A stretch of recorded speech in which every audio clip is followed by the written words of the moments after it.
This is the day the Lord has made. Let us rejoice and be glad in it. As always, it's a pleasure to see everybody who is here this morning. We have a few out, but it's great to have everybody here. We are continuing our study into He's holding up his finger. We're continuing our study into Ecclesiastes this morning.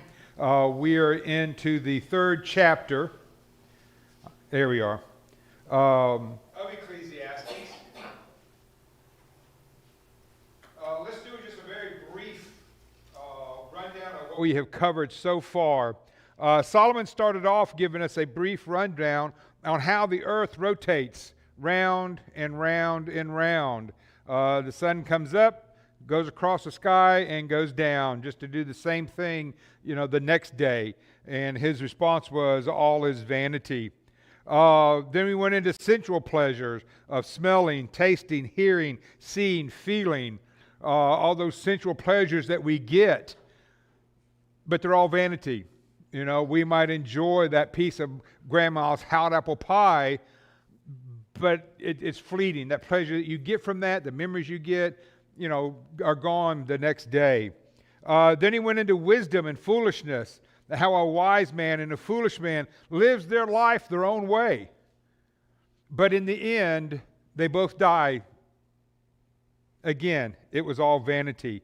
You work your fingers to the bone just for somebody else to get whatever you made, whether it was money or things. Somebody else is going to get everything that you worked your fingers off for, that so that it can waste away and you never get to enjoy it because you can't take it with you. Solomon's own son blew through everything that Solomon had collected, everything he had built within a year after Solomon had died, because he had to pay for the civil war that he had created in Israel. So whatever Solomon was talking about happened. It was all a vapor. It was all vanity. All is vanity. All is level. Smoke, a vapor, a cloud in the wind. Here for a few seconds and then it is gone. And that is what our life is in the grand scheme of things. If we stretch the timeline from that wall to this wall, from creation to whenever the earth ends again, and I took a thumbtack or a push pin, and I took that pin and I made the tiniest little hole in that timeline, that's us. That's how our life is during this whole expanse of time. It's just a vapor. It's here and then it's gone. It doesn't really last. Today we are going to look at time. Everybody's probably familiar with the first 8 verses of chapter 3 of Ecclesiastes. Some might think of the last chapter 12, and we'll get into that more when we get to that. But Solomon talks about how his life was vanity. That it was just a vapor. Nobody remembered him or his works after he was gone. Now I wonder what Solomon would have thought of on that first fact of his not being remembered as a vapor, if he knew about the folk rock band, the Byrds, which is spelled with a Y, that they would take these first 8 verses of this chapter to the number 1 slot in the Billboard's hit Top 100 songs in 1965 as the song Turn, Turn, Turn. Of course, to prove Solomon's idea that all is vanity, how many of you even know about the Byrds? And have you heard of the Byrds? And that you've heard this song, Turn, Turn, Turn? A lot of people don't. The older people, a lot of you are shaking your hand and raising your hand, shaking your head and raising your hands that you remember it. But there's somebody back there in the back saying, no, don't know anything about it. And that just kind of proves the point of Solomon's, saying that all is vanity. It's here for today, you remember it, but then it's gone. It's a vapor. Starting in verse 1, to everything there is a season, a time for every purpose under heaven. Verse 2, life and death. There is a time to be born and a time to die. And then a renewal and change. There's a time to plant and a time to pluck that which is planted.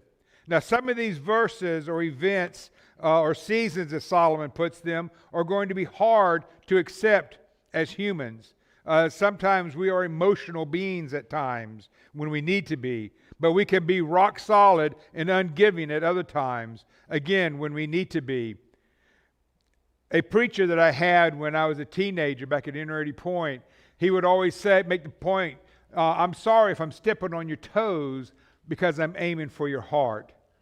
And that's what Solomon is doing here. He might step on our toes with some of these statements in these next 8 verses, but he's aiming for our heart. He's trying to get us to think about time and what it means in the very big scheme of things. Solomon is just stating a fact with these 14 facts of life statements. You will notice as we go through the next 7 verses that they are split into 2 in each verse. But they kind of have the same meaning. As you see here, a life and death and renewal and change. They kind of mean the same. So let's go on to verse 3. It deals with destruction and restoration, a time to kill and a time to heal. Now, he's not saying that we need to kill people because we know as a Christian we're not supposed to do that. But there are other things that die off, that we kill and that we heal. Let's talk about relationships or friendships. Sometimes we've had to end a relationship or a friendship because it was going against our Christianity. It just wasn't doing us any good. And, we have to get rid of that friendship or relationship. But yet we'll have new friends and new relationships. When we move, it's the same thing. You leave friends behind, but yet you gain other friends. So it's that same type of thing. Demolishing and rebuilding, the second half of verse 3. There's a time to break down and a time to build up. It just so happened yesterday I was looking out at a video, and it was showing a wide view, and it was all these probably 20, 30-story tall apartment buildings, and there was maybe 20 or 30 of them in this one area. And then they zoomed in on like 5 of them, and all of a sudden their bases exploded and whatever, and they all collapsed. And it was like 5 or 6 buildings out of 20. And they looked to be pretty well, good buildings, but for whatever reason, either they were old or they wanted to build something new, they were demolishing those, to build new. And that's what he's talking about here. Sometimes there's a time we need to break things down, but we turn around and build things up. There's a time for doing that in our lives. Now, these events or life happenings that Solomon lists here in verse 7, or of these 7 verses, might mean something totally different to you than how I'm explaining them. And that's fine. I'm explaining them or what they mean to somebody else. This is hard. There is no hard set rule on what these things mean. So the way I'm explaining them, you might look at them like there's a time to weep and a time to laugh as something totally different than what I'm saying, and that's fine because our lives are different and we have different experiences, and they will mean different things at different times in our life. Something that meant this way as a teenager, maybe friendships, totally mean something totally different today at age whatever. So we can't take these as a hard set rule. The point is that there is time for everything under heaven.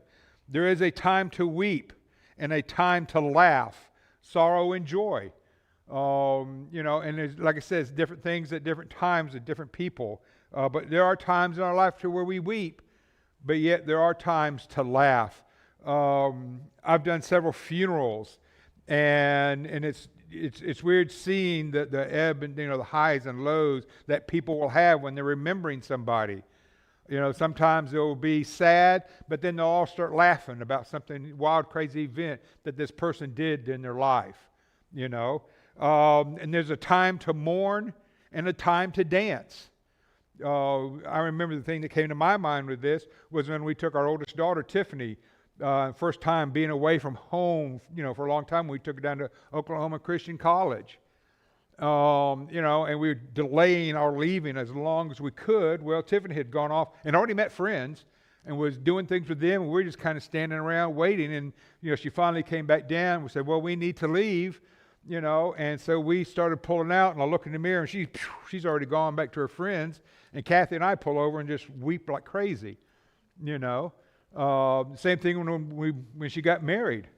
This was the final goodbye, and it was the same thing, giving her away was sorrowful, but then it was great because here she is starting her own life with her own kids. My sister told Kathy when we first had Tiffany was that remember that you're not raising your children to keep. You are raising them to give them to somebody else. And that was a good thought back then when we first started having them. Then later on in life when you're giving them away, it's like, no, this is my baby.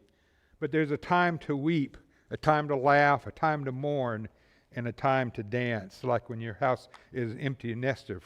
But anyway, verse 5, there's a time to cast away stones and a time to gather stones together.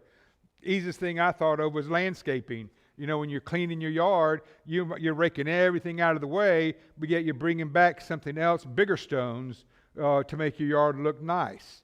But that could again be broken down to all kinds of things in our life to where sometimes we're casting things away and we're bringing it back. Just like there's a time to embrace and a time to refrain from embracing. When we were stationed in Biloxi, Mississippi, we were only going to be there for 9 months because I was there for cross-training from fire department into computer maintenance. And the church there was a great, small, loving congregation.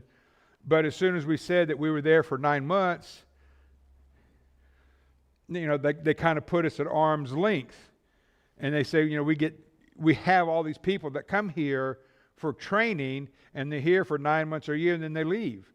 And so they put us at arm's length. They didn't want to get close to us.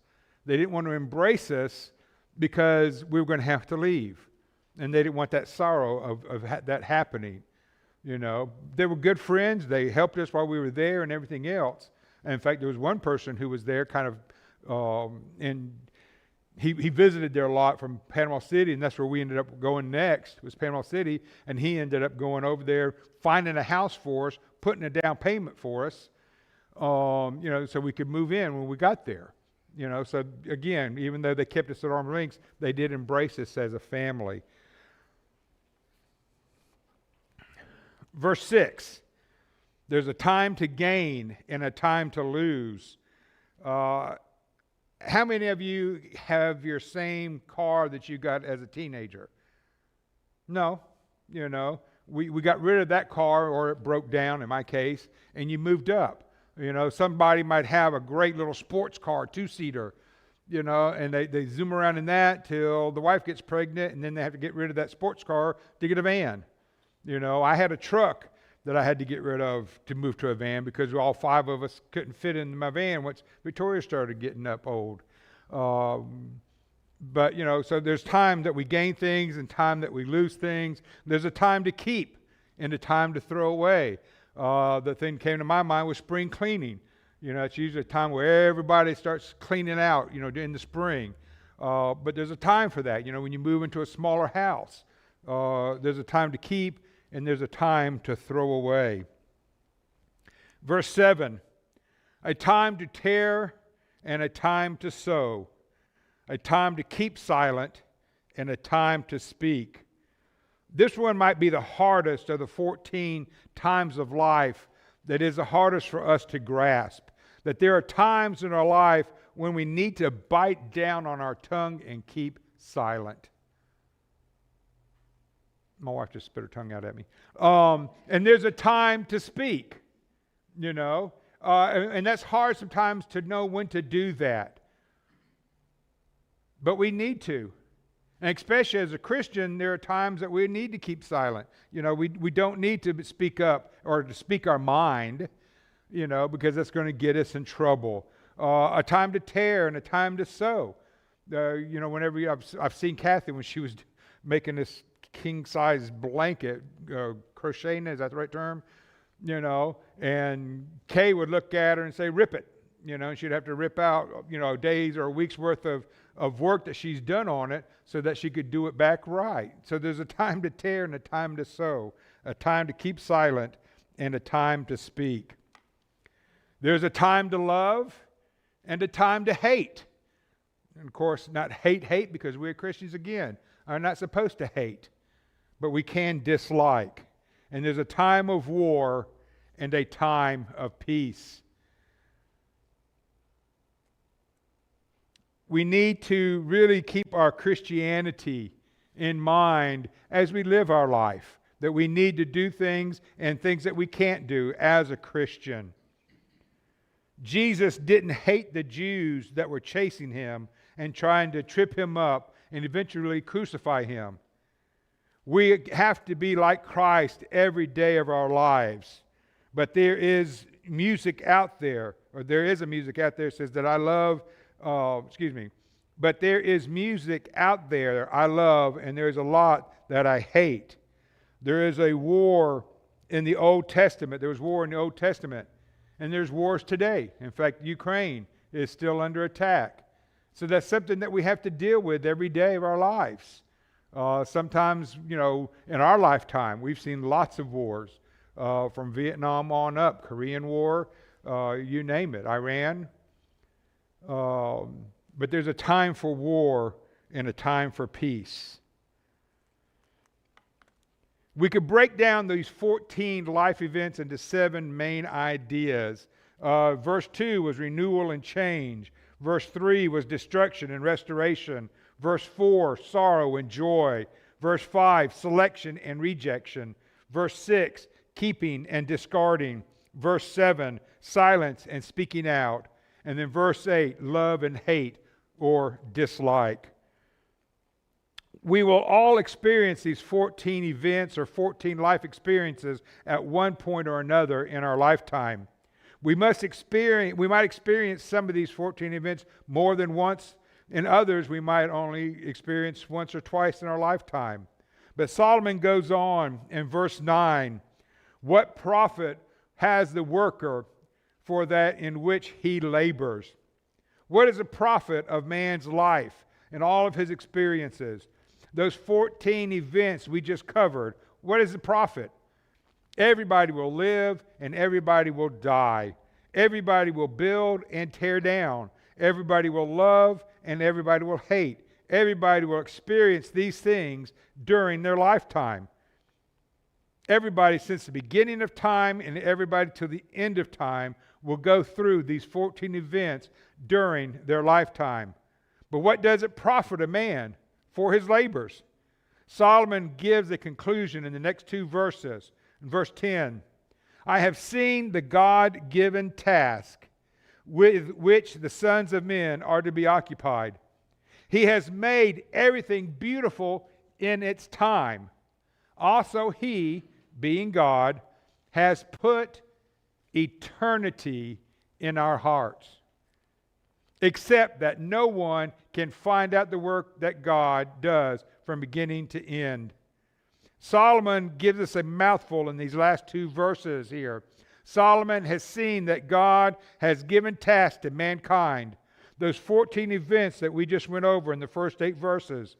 We will experience these things during our lifetime. Solomon goes on in verse 11 to state that all of those 14 events are beautiful in their own time.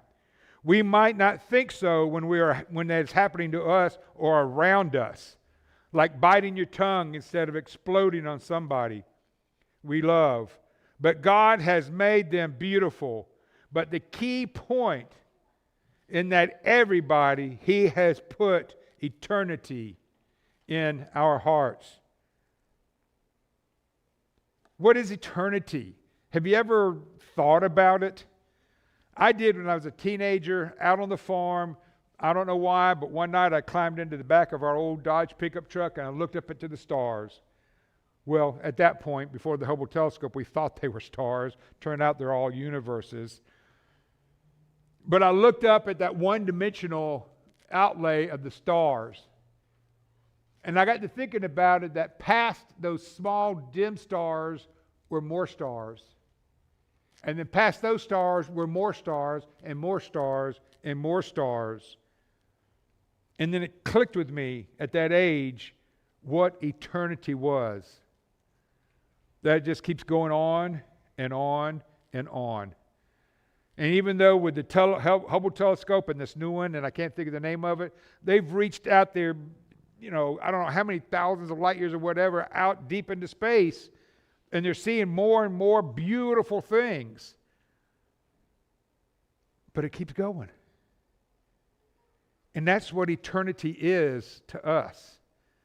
It's a time, and I say time, but time in eternity doesn't really exist as we think of time today. Well, Reed, you've got 5 minutes, you got to get going.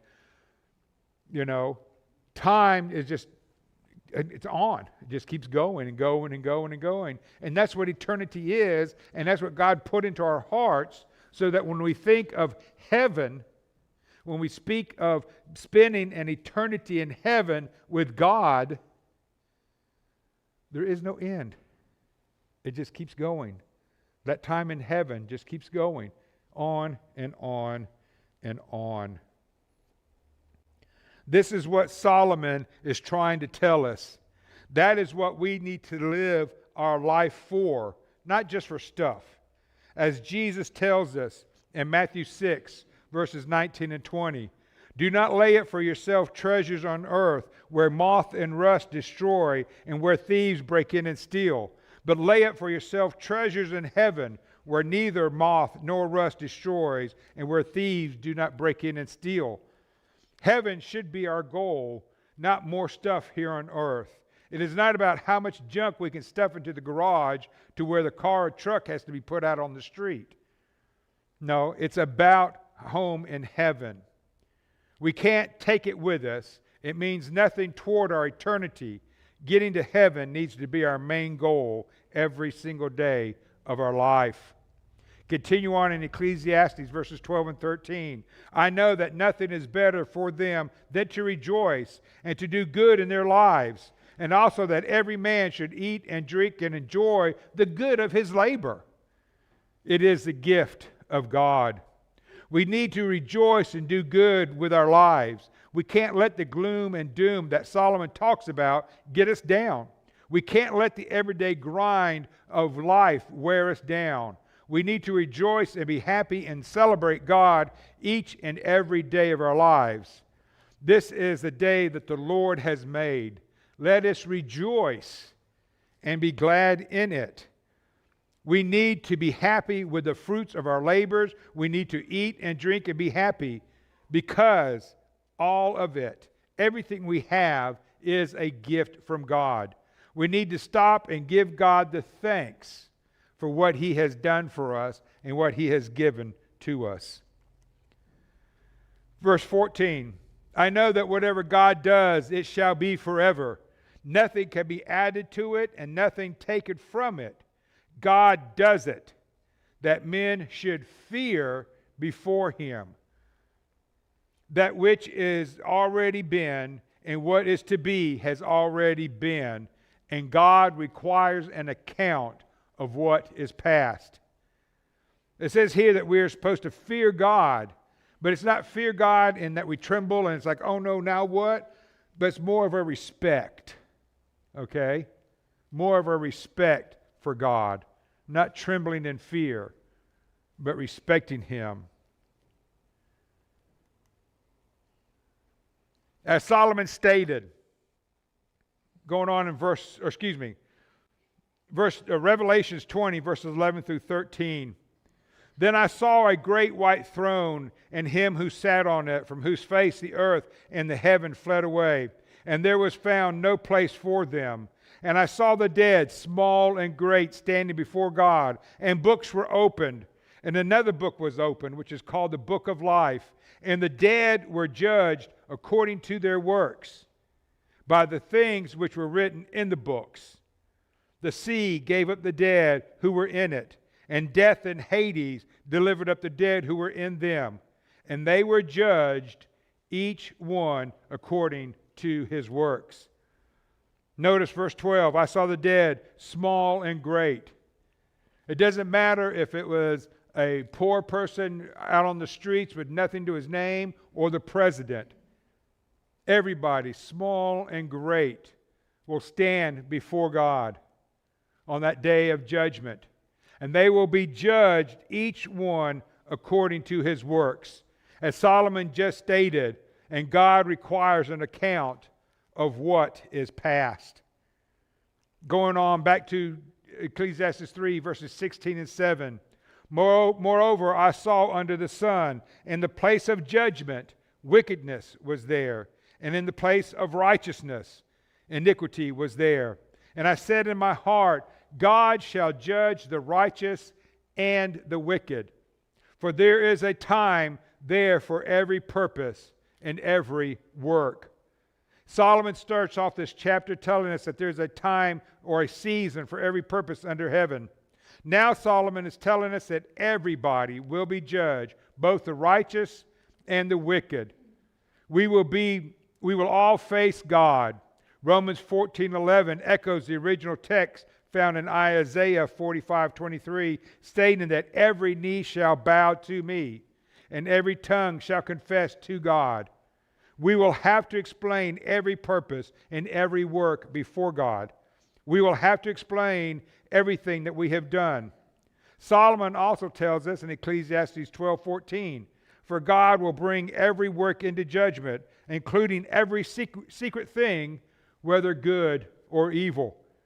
We will all face God in the day of judgment. We will all have to give account of every purpose for every work and every secret thing that we have done, whether good or evil. Verses 18 through 20. I said in my heart, concerning the condition of the sons of men, God tests them, that they may see that they themselves are like animals. For what happens to the sons of men also happens to animals. One thing befalls them. As one dies, so dies the other. Surely they all have one breath.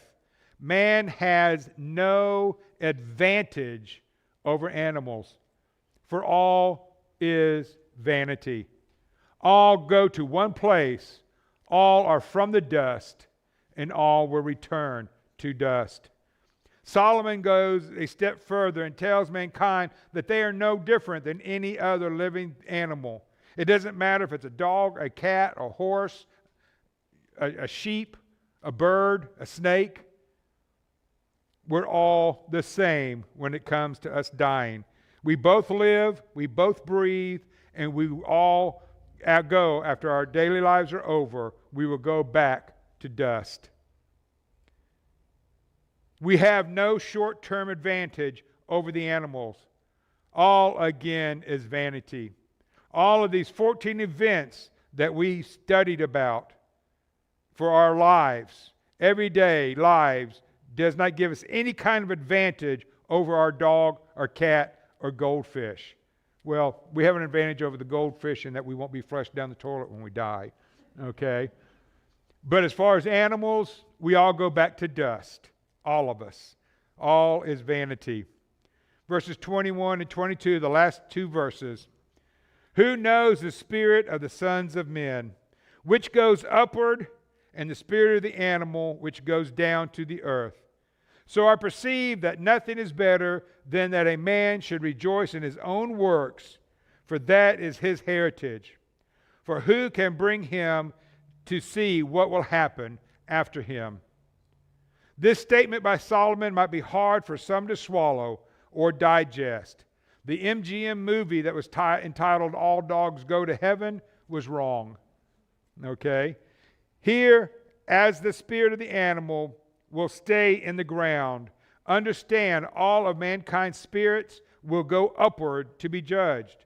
Then those found to have followed God's will advance into heaven, where those souls will be found lacking will go into hell, and those who are found to be righteous will go into heaven. Solomon, verse 22, tells us to rejoice in our daily works. That is our heritage. The heritage will be passed on to our kids. We do not know what will happen to that heritage after we die. Solomon was kind of all over the place in this chapter, giving us a rundown of the 14 events that will happen during our lifetime, but ending with how we will be judged. Then telling us that all spirits will go upward to be judged, but animals stay in the ground as dust.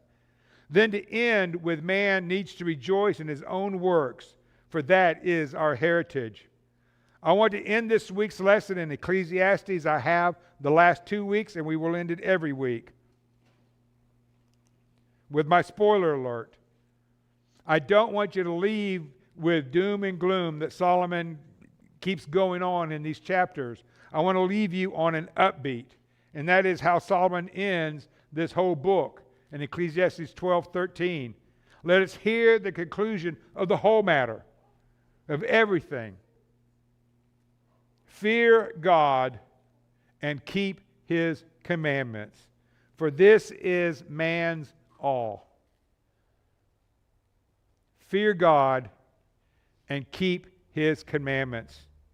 It gives us true life. It gives us something to live for and something to share with others.